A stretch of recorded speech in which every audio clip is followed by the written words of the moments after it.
Hello, this is the news again. These 10 countries have demonstrated rules if the dollar crashes. The country that faces the highest risk if the dollar falls is Mexico, as it depends more than any other country on trade with the US.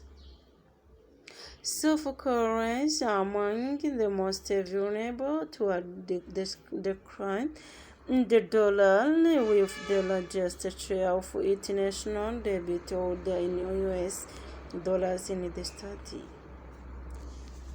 While some countries are heavily tied to US trade, others are more financially linked to dollar-based debt and a fuel curve in both categories.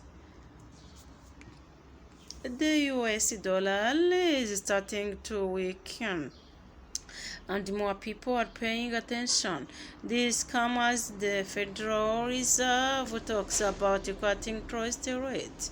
US debt keeps growing, and few countries seem interested in holding dollars in reserve.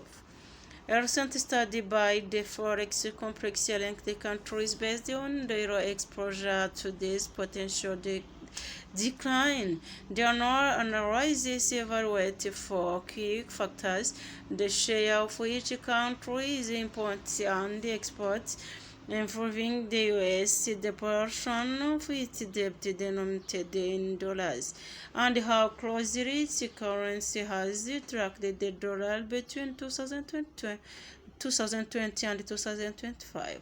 These indicators were combined to create a composite score for each country, highlighting those most at risk.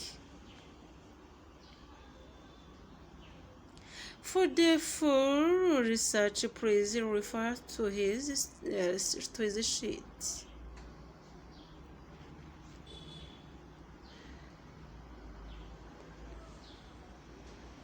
Mexico ranks first with a score of 1980.99, showing the highest exposure to a falling US dollar.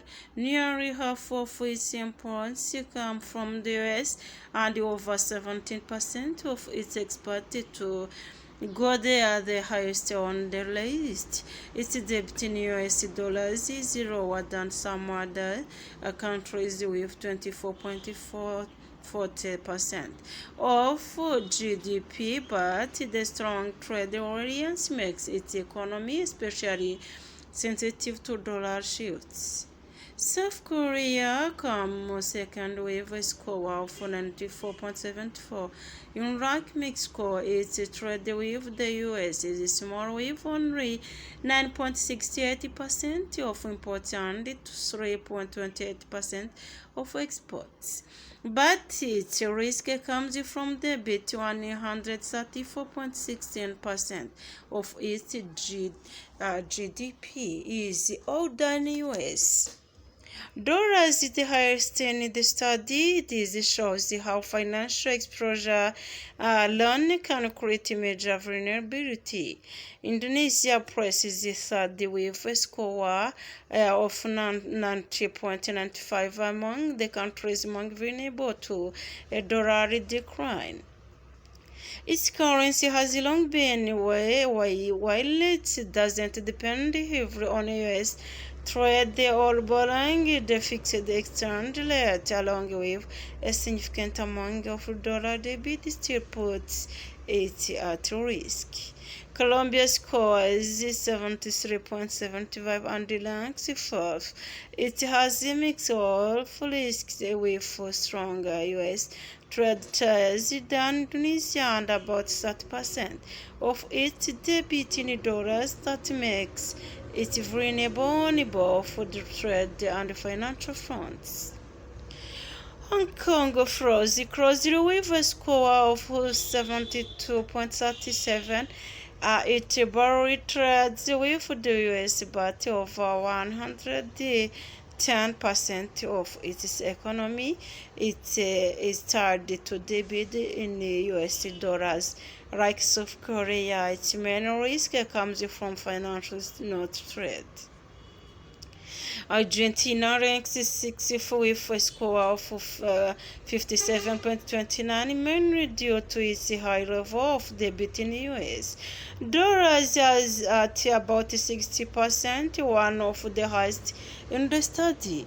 Its trade with the US is relatively low, but the large debt burden still puts it at significant risk if the dollar's weakens. Peru's score of 46.96 puts it in the middle of the pack. About 38.90% of its GDP is dollar-linked debt, with US trade making up 18.62% of imports and 12.64% of exports, with while lower than Argentina's debt. Peru's broad trade ties to the US add to its risk profile. South Africa scores 39.96, ranking its US trade exposure is limited with 80.88% of imports and 14.47% of exports. While it doesn't really match on US trade, about a third of its economy is in dollar debt, similar to Peru. Chile follows with a score of 36.24, with its exposure to loss in case the dollar falls. It has a balanced trade share with the US, with 16.63% of imports and 60.10% of exports, but relatively low dollar debt at 16.20% of GDP, making it less vulnerable than others.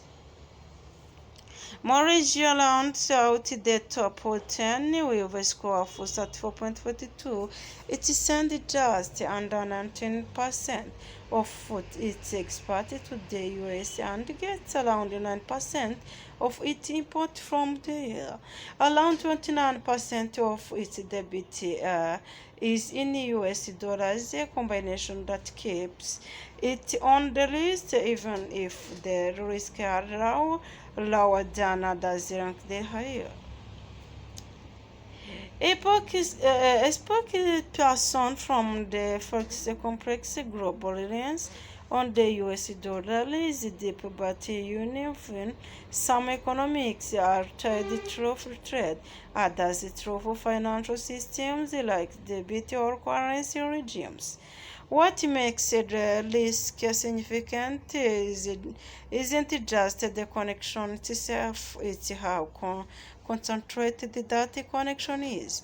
When a larger portion of an economic run on a single foreign currency, even small shift in its value can trigger wider ranging effects. Thank you for subscribing.